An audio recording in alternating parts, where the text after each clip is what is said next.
Nesta época do ano, quando acontecem temporais, o vazamento de esgoto se torna comum em algumas regiões mais baixas de Campinas. O problema é resultado de construções irregulares que despejam águas pluviais na rede coletora.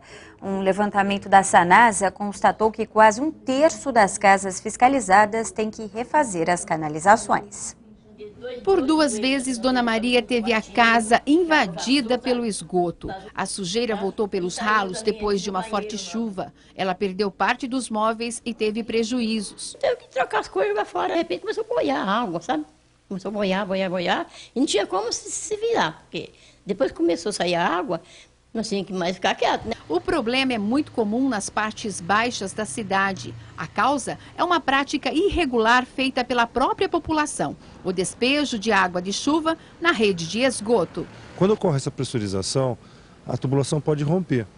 A priori pode ser que não aconteça nada, mas com o uso contínuo começa a ter problemas com relação a obstruções mais constantes, começa a entupir mais vezes, né? E começa a vazar naquelas tampas que a gente vê na rua. Nos períodos chuvosos, as ocorrências de vazamento dos detritos aumentam de 20% a 30%. As fiscalizações são contínuas. A Sanasa realiza cerca de 2.500 vistorias por mês. Em 10% delas ocorrem irregularidades, na maioria dos casos por falta de conhecimento na hora da construção.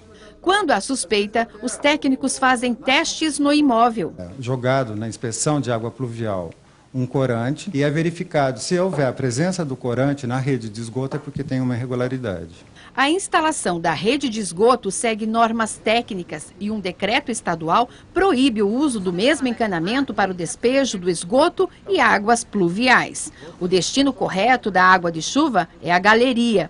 Quando isso não ocorre, além dos transtornos nos bairros, a estação de tratamento também sofre e o prejuízo acaba no meio ambiente. Nós temos prejuízos diretos ao meio ambiente com o lançamento de um esgoto que não tem um tratamento, a qualidade do tratamento ideal devido a esse aumento da água de chuva, da vazão da água de chuva no esgoto. Nos casos de constatação do problema, os donos dos imóveis são notificados para fazer a separação das redes. Caso este não tenha se regularizado, pode ir para o corte de fornecimento da água do imóvel.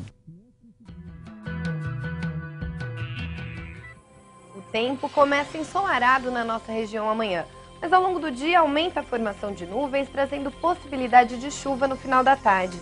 As pancadas devem ocorrer em pontos isolados, mas não vão ser suficientes para amenizar o calor. Portanto, as temperaturas continuam elevadas. Em Campinas, máxima de 32 graus. Em Paulínia, 34. Em Jaguariúna, 35. E em Pedreira faz ainda mais calor, chegando aos 36 graus. Os produtores de uva de Jundiaí não tiveram sorte nesta safra. Eles estão colhendo o prejuízo da última chuva de granizo. Segundo a Casa da Agricultura do município, em algumas plantações, a perda foi de 100%. Folhas rasgadas, fruta machucada. São os estragos provocados pela chuva de granizo na noite de domingo. Este produtor cultiva uvas há mais de 40 anos. O vinhedo é formado por 18 mil pés. 70% deles ficaram prejudicados. Bastou meia hora de tempestade para ter um dos maiores prejuízos dos últimos anos. Nós começamos, aqui faz 12 anos que a gente temos essa propriedade, né? E essa foi uma das maiores que vem estragando para nós aqui. Já teve alguns anos atrás perca sim, mas não tanto como essa. As uvas verdes atingidas pela chuva de pedras não desenvolvem e apodrecem no pé. Já os cachos maduros, que estavam no ponto de colher, perdem qualidade e valor de mercado. Tamanho estrago vai refletir na mesa do consumidor. Segundo os especialistas, a fruta deve ter um aumento de preço de até 40% nesta temporada.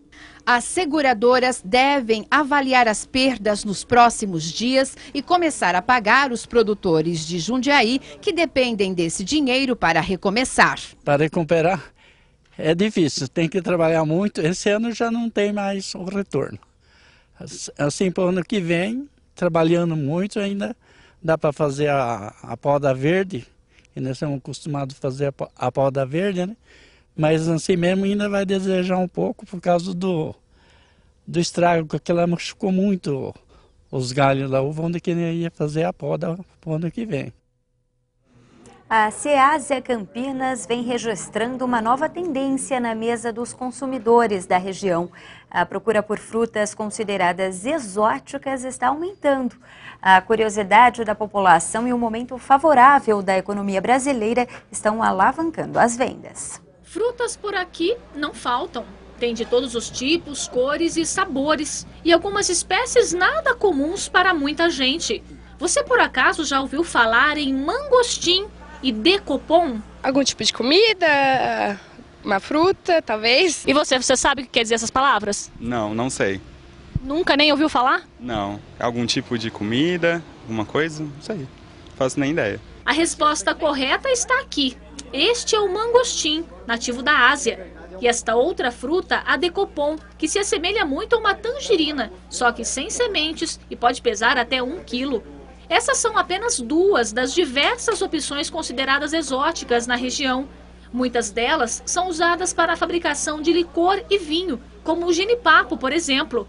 E tem ainda a maná, que é considerada um alimento medicinal na Amazônia. O quino, de origem africana, é muito parecido com o maracujá. Já o avocado lembra um abacate, mas num formato menor e bem mais adocicado. Quem olha o jamelão logo percebe a semelhança com uma peça de mortadela. Todas essas frutas são cultivadas aqui no Brasil. A única importada é a psales, esta pequenininha aqui, envolvida nas folhas. Ela é muito usada atualmente na culinária para a produção de doces finos. E a cada dia ganham mais espaço nas mesas dos brasileiros. A demanda por essas frutas ditas exóticas, ela vem aumentando à medida em que se apresentam no mercado com essas características de uma boa embalagem, um produto melhor tratado na questão de logística, transporte, armazenamento. Isso propicia ao consumidor, aos consumidores em geral, decidirem em experimentar esses novos sabores. Em 2 anos, o mangostim, por exemplo, dobrou a quantidade comercializada na Ceasa. Subiu de 7,6 toneladas para pouco mais de 15 toneladas. A variedade das frutas mais comuns por aqui é grande, mas as exóticas também podem atender todos os gostos. O consumidor pode escolher entre a mais doce, a mais azeda e até pela aparência. Tudo vai depender do paladar de cada pessoa. Neste box, no mercado de frutas da Ceasa, houve um aumento de pelo menos 60% nas vendas destas frutas nos últimos 5 anos. Experimenta, prova, leva. Inclusive eu mesmo levo às vezes para lá para os vizinhos meus, o tipo do mangostim.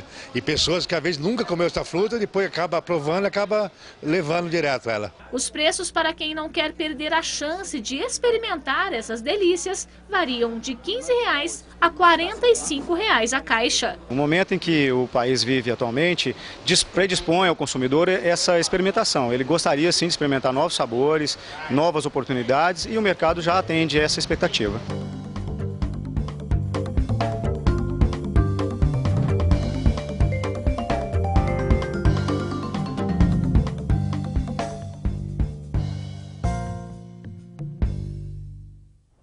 E estas foram as notícias de hoje.